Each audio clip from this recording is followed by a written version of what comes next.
Welcome back, folks. I-24 News Morning Edition. It's Friday.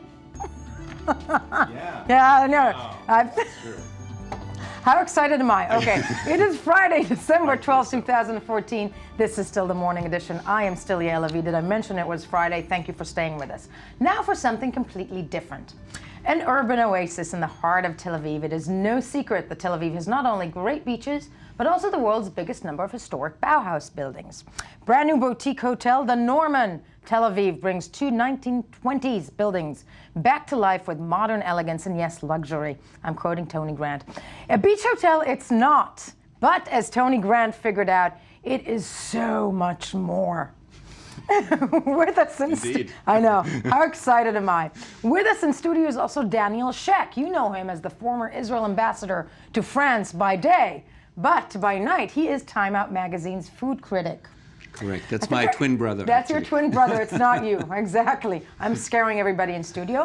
And the one and only Tony Grant actually was our ambassador at the Norman Hotel. He lived to come back and tell the story. Let's take a look at your report.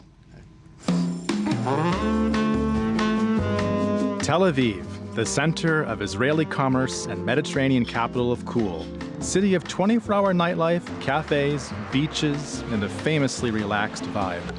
But Tel Aviv, city of luxury, posh hotels? More than you might think. Boutique hotels are popping up more and more in Tel Aviv, a city where all the main hotels used to be known for hugging the shore. But with rich Bauhaus architectural heritage, many older buildings are ripe for redevelopment, some as swanky hotels. The latest and perhaps most dramatic example, right in the heart of the UNESCO-stamped White City, is the Norman Hotel. The main building that hosts the two restaurants and the bar. Where we are now. Where we are sitting in the Norman restaurant. Dates back to 1925, residential. Would have been maybe 6 to 8 apartments. And to this building, we added an extension that allowed us to have 30 keys in this building and also support the rooftop pool. So right. The other building, also from the same era, but more of an eclectic style.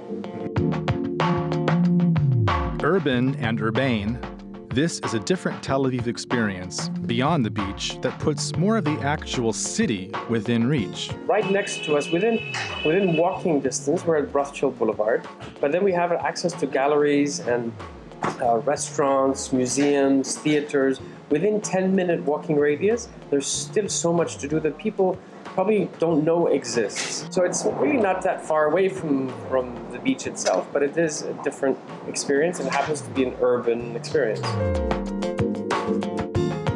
Inside is luxury and furniture from Portugal, lots of light, while in the garden, there are fruit trees. Yes, fruit trees. I wanted to kind of bring back why Tel Aviv started, the Jaffa orange, and the citrus hills and all that. So we made sure that we had an element of that. And so we have grapefruit trees in the gardens that separates the two buildings. On the front, we've got kumquats and nectarines. And in the back, we have more grapefruit, tangerines, nectarines, and kumquats. Some of those citrus fruits will eventually make their way into cocktails served at the hotel's chic library bar.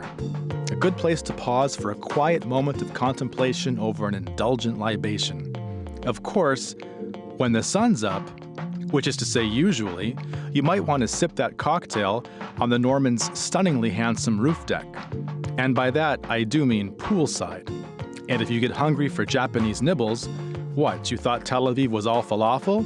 Please, you can check out the izakaya. And the name is? Dinings. Very good. Now, this is based on a London restaurant? Dinings exists in London. Okay. It's been open for now 8 years. And it's really, after all this time, creating a second Dinings. And it happens to be at the Norman in Tel Aviv. With all the great local art and photography in the Norman, you might be inclined to linger longer right where you are, just to take it all in. It's all Israeli contemporary artists. Mm-hmm. We looked at about 20, 25 artists, and then we selected about 15, 16 artists. And we purchased a portion of the art, and we also borrowed a portion of the art, so half and half, let's say.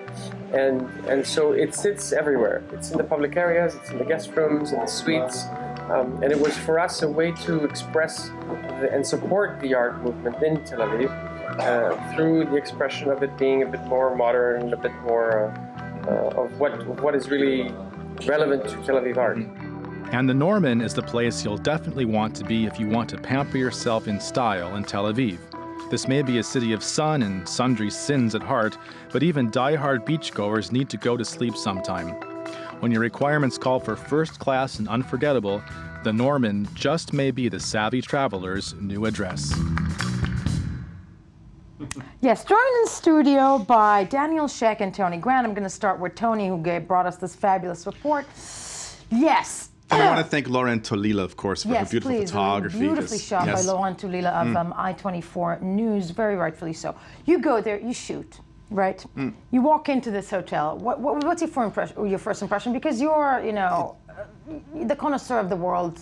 Well, is you. of some things, but I would say Right after Daniel it's, Sheck. it's very calm because Yeah. it's like an oasis, and it's very fragrant because I actually think that they use some citrus-infused fragrancer that I believe they buy in the Jaffa flea market, and it's so you walk in and you feel it's very serene, and the furnishings are very plush, so it's like an urban oasis really. It's very and it's luxurious, but it's not garish. It's very understated and It's and not in your relaxing. face. It's not like in your no. face. It's like you sort of take it down 1,000 and you relax. Now, Daniel Sheck, I know that you've not eaten there. You just had breakfast there, which you, as a food critic, already said to me before the camera started rolling. That doesn't count. But guess what? For us mere mortals, it does. No, it counts as breakfast, but it counts as doesn't count for a food critic to critique a restaurant. But there will be two restaurants. They've just opened. One, as you mentioned, is a Japanese-style Diners fusion there. one Yeah, that exists in. izakaya. That is Izakaya. from London, and Yeah. the other one is more local. It's a local chef, a very renowned one, Barak Aharoni, who used to have a place in the Tel Aviv seaport. And he, I'm looking forward to having dinner there. But the whole place is of tremendous beauty and very minute detail. And there's a personal history behind that hotel. I actually happen to know the guy who initiated the idea. What is that? He's a British guy called Jonathan Lurie, who's a businessman and who did this as a personal tribute to his dad, whose name was Norman, and who used to own a hotel in Naharia many, many years ago. And there's sort of a resuscitation one heck of a tribute. it's beautiful. And Jonathan is not just a great guy, but he's very obsessive about details, and you can see that. I mean, he used to come here every other week and look at every tiny detail in the decoration, and I think that tells. No, it does show. I do want to wonder out loud, though, and this is coming, I'll say it up front, completely from my depression that I'll never be able to afford a suite there. But, what the pricing is... I can tell you right now. Please. Well, listen, Yeah.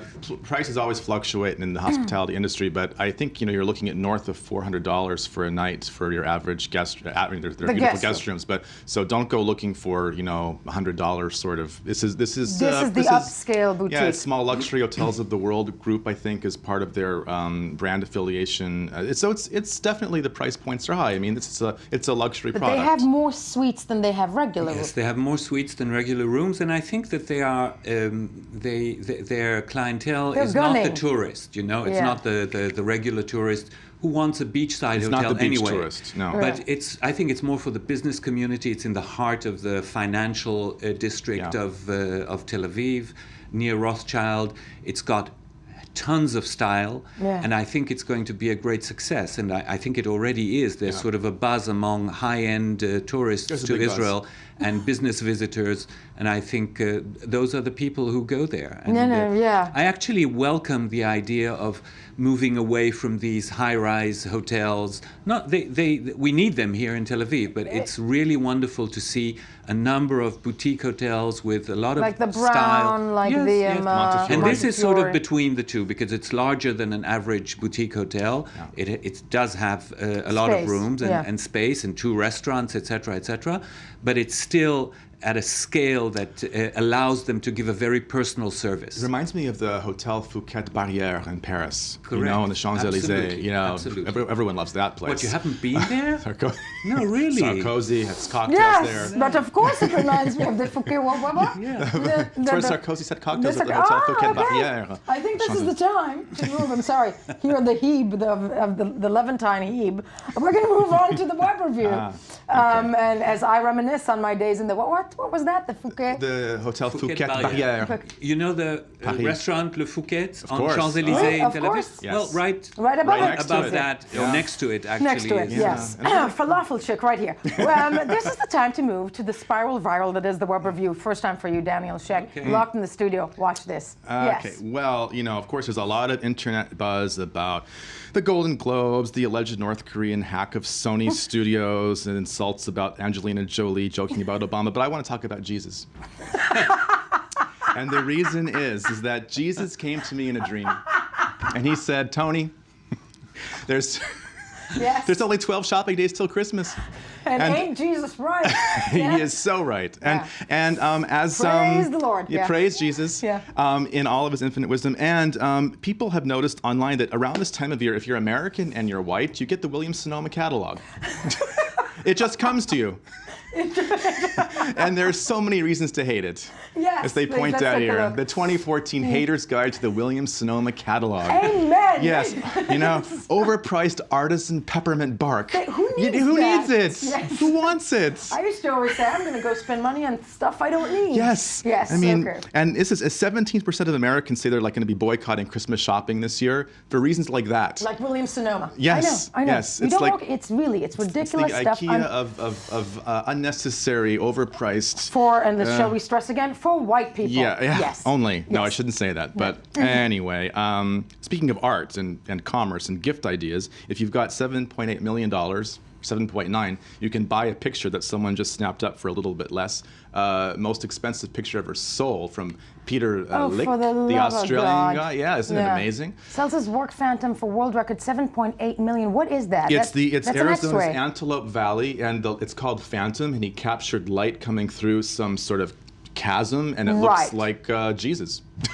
It looks like, Well, bring it all back to looks like Jesus. yeah. No, a ghostly image, you know, with spiritual With undercurrents. spiritual something. Yeah. That's, by the way, Daniel Sheck, that's somebody who could probably stay at the Norman, right? Yes. Jesus, you mean? Absolutely. Yes. Jewish, anyway. Jewish, Yeah, exactly. by there. origin. He has a connection to the There's place. a Yeah. deep connection. Pippa Middleton has waded into a great American controversy. As we know, 2014 was deemed the year of the big booty by Vogue magazine and Anna Wintour. Yes. So Pippa Middleton has actually sort of slammed Kim Kardashian for putting an emphasis on her assets. And she is apparently in a blog coming up next week. She says she's taking America to task. What is it with the American booty culture, she says. She's done. Now listen. Oh, she's And I want to so say to done. Pippa Middleton, Yeah. the thing is, you know, like the Beatles, Americans know a good thing when they see it. Nicki Minaj. Nicki Minaj? Yes. And if you want to like big booties, it's all right. Yeah, and case in point, Nicki Minaj actually's got an album dropping in a few days, and she, of course, is one of the defining sort of artistic features of the whole booty movement. Yes. And we also have a clip on internet. Julian Serrano's YouTube phenomenon has also done his part to bring it to our attention. Let's take a look. Let's take a look. Quick look. You got a big booty work. Big booty, but you got a big booty. Shake that big booty, but you got a big booty work. Big booty, but you got a big booty. Go to work. From the political analysis of the situation in the Middle East, Well, you know, I you must gotta admit. look at things from a different perspective. You fun gotta here on get Fridays. behind the scenes. And you know, Pippa. I'm sorry, it's gonna very say- hard to embarrass me. I mean, the And I Brit. think I'm turning red. No, you're Yes. not. No, we could make up it here at 24 News. Yeah. But you know, the Brits, they have to, you know, they say to Americans, we don't want you interviewing royalty in jeans. I mean, come on, you know, lighten up. It's, Daniel, you you know, gotta speak. I'm crying. Anna Wintour, who's British, she's the one, British Yes. by origin. She was like Tears this, of joy Yes. down What our, was his our name? anchors' cheeks. yeah. Yes, yes. Yeah, Move it's- on quickly. Yes, Governor Scott Walker, who was, I don't think That's better. Jewish from Wisconsin.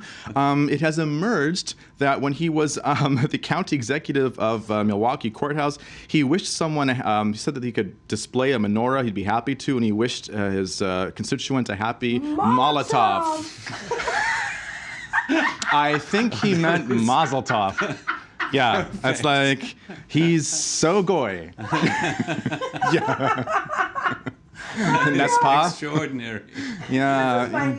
This is my new thing in Israel now. Molotov. Daniel Shack Molotov. Molotov on the Yeah, birth of your just in time for grandchild. I Hanukkah. know, happy Molotov. Yeah. Gotta check the We're gonna lingo, time for Mr. one Walker. last one. I'm And completely dying just here. another day in the sunshine state Yes. of Florida, where it looks like some guy won the lottery of like $3 million, who actually is, I say, a convicted sex offender. There you go, won a jackpot. You know, Happy good. Molotov, Florida, happy to Molotov you. to him. Yeah, good times. Sadly, all the time we have. Do stick with us. We do have the politicians' Instagram photos of the week. When we get back, I'll do my makeup again. First, the news.